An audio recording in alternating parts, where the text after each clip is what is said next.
The world did not end with fire, nor with thunder. It ended with silence.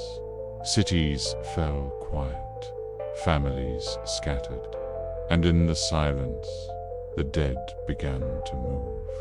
Hollow steps replaced laughter. Screams faded into whispers. But years later, settlers rose among the ruins. Their first task was brutal clear the streets of the dead. Blood soaked the ground, but hope flickered once more.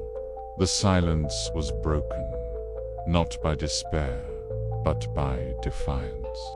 From a shattered church, they discovered a clue, a torn parchment, pointing to the governor's lost journal.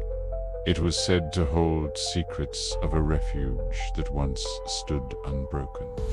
They fought through shadows, through swarms of the dead, until at last they found it. The governor's journal, damaged, incomplete, but alive with secrets. Guided by his words, they marched east, through forests where the dead never slept, through suburbs haunted by ghosts, and past checkpoints where soldiers made their final stand. And then the sanctuary, its walls cracked, its banners torn, yet still it stood, and within the ruins, a voice awaited, the governor, no longer a phantom on the radios, but a man of flesh and fire. Together with the settlers, the sanctuary was reforged. For a time, it lived again. But survival is never simple. One night, a settler vanished, his bed empty, his post abandoned.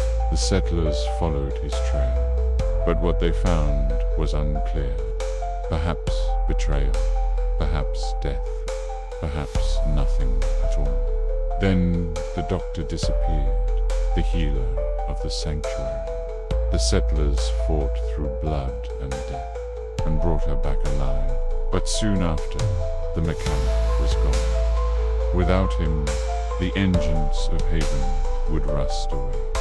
Once more, the settlers marched into danger, facing the dead scavengers, and even the shadows of the whisperers. And again, they returned victorious. But even with these victories, the questions remain. Is there anybody left? Or are the rest already dead?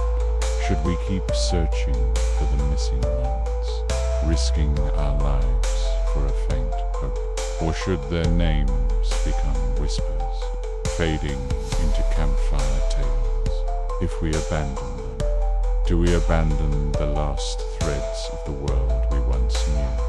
But if we find them, will we only uncover horrors worse than death? The choice is ours.